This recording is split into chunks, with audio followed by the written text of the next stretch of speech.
Mostly દવા તો GMSCL supply અને બધું મળે છે, પણ અમુક જે આપને લોકલ પરચેઝ કરવાનું હોય આ માટે અથવા કઈ ઇમરજન્સી હોય આ માટે મેડિકલ કેમ્પસમાં, સિવિલ હોસ્પિટલ કેમ્પસમાં દવાનું સ્ટોર રાખવાનું પ્રોવિઝન હોય.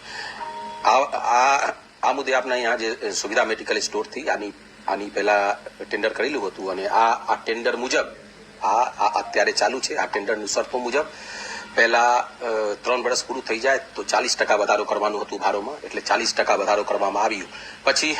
પછી જે આપણા જે પરચેજ કમિટી છે, જે આપનું કમિટી છે, આ કમિટીમાં મંજૂરીની સાથે દર વર્ષે 10% વધારે કરવાનું હોય ભારોમાં, એટલે 10% વધારો કરીને આપના અહીંયા ચાલુ રાખવાનું હતું.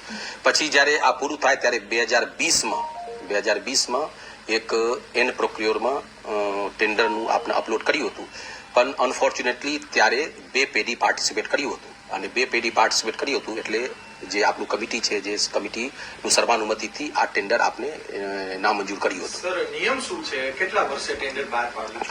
એટલે આપણે ત્યારે 3 વર્ષની આપેલી હતી અને 3 વર્ષ પછી આપણે આમાં નવું કરવાનું હતું, પણ એવું પણ શરત હતું કે 40% કદાચ વધારે ભારો આપી દે તો આપણે આનું કન્ટિન્યુ કરીએ. એટલે આ નિયમ મુજબ આપણે 2020માં આ નવું ટેન્ડરનું પ્રક્રિયા થયું હતું અને નવું ટેન્ડર પ્રક્રિયામાં ફક્ત 2 પેઢી આવ્યું હતું, એટલે સર્વાનુમતિથી જે આપણા કમિટી છે આ ટેન્ડરનું નામંજૂર કર્યું હતું. કમિટીમાં કોણ સભ્યો હોય છે જે નક્કી કરતા હોય છે? એટલે કમિટીમાં નિયમ પ્રમાણે જે यहाँ સિનિયર HOD છે, સિનિયર HOD હોય, પછી આમાં જે यहाँ સ્ટોર ઇન્ચાર્જ હોય, પછી નોડલ હોય, એટલે અમુમન 12-13 જણા આ કમિટીમાં હોય. જે નિયમ જે કોઈ રાજકીય નેતા હોય છે? ના, કમિટીમાં ટોટલ આપને અહીંયા હોસ્પિટલનું કમિટી હોય, એટલે સિવિલ હોસ્પિટલ કમિટી હોય. એટલે 2020માં આપને આ નામંજૂર કર્યું. પછી કોવિડ આવી ગયું અને કોવિડ પછી અત્યારે આપને જે છે નવું ટેન્ડરની પ્રક્રિયા કરીએ છીએ. ગાંધીનગરથી મંજૂરી માંગવાનું પ્રક્રિયા છે અને ટેન્ડર બધું તૈયાર થાય છે.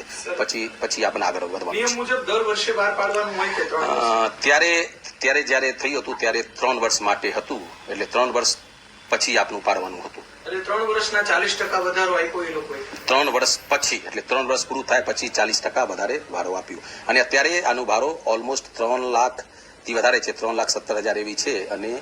અને આ રેગ્યુલર અત્યારે પેમેન્ટ કરે છે અને આ સાથે આપને almost 10,000નું per month electricity bill આવે છે. આ આપણે અહીંયાથી જે સબમીટર છે આમાંથી લઈએ છીએ. સર, ખાસ કરીને કેટલા લાખ રૂપિયાની દવાઓ ખરીદી કરવામાં આવે છે દર વર્ષે?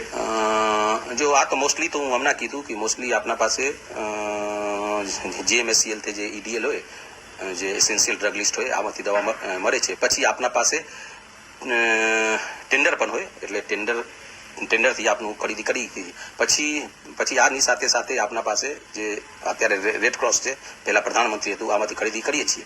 આ સિવાય કદાચ જરૂર પડે તો અને લોકલ પરચેઝનું ખાસ કરીને દર્દીના હિતમાં ખ્યાલ રાખીને આપનું જરૂર પડે તો આપના અહીંયાથી એક્સક્લુસિવ સુવિધામાંથી નથી, પણ જ્યાં મળે ત્યાંથી એક સત્તા મર્યાદા હોય, એટલે મેડિકલ સુવિધાની સત્તા મર્યાદામાં આપણું ખરીદી લોકલ પરચેઝ કરી છે.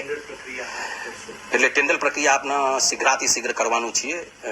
આપના ત્યાંથી પરમિશન લેવાનું છે. ટેન્ડર જે यहाँ બ્રાન્ચ છે, આ બ્રાન્ચમાં બધી ઇન્સ્ટ્રક્શન આપી દીધેલી છે અને આ ટેન્ડરનું બધું તૈયાર કરે છે અને આપના જે નિયમ પ્રમાણે આ ટેન્ડર કરીશ. સાહેબ, અંદાજિત કેવડો જે દવાનો આંકડો ખરીદી કરવામાં આવે છે, આંકડો પરફેક્ટ કોઈ આંકડો અંદાજિત વાર્ષિક? હું હમણાં કીધું કે અત્યારે મારી પાસે ડાટા નથી કે કેટલા ખરીદી થાય છે, પણ હું કીધું કે પહેલા તો આપણે જે સરકાર શ્રી આપે છે, ગુજરાત સરકાર તરફથી, સ્ટેટ ગવર્મેન્ટ તરફથી આપે છે GMSCL, પછી આપણા ટેન્ડરમાં, એટલે છેલ્લા જે છે આપણા જે લાસ્ટ રિસોર્ટમાં આપણા જે લોકલ પરચેજ હોય, એક સીમામાં 10,000 મેક્સિમમ 10,000 હોય પર ડે, એટલે જે જરૂર પડે તો આપના લોકલ પરચેજમાં ખરીદી કરીએ છીએ.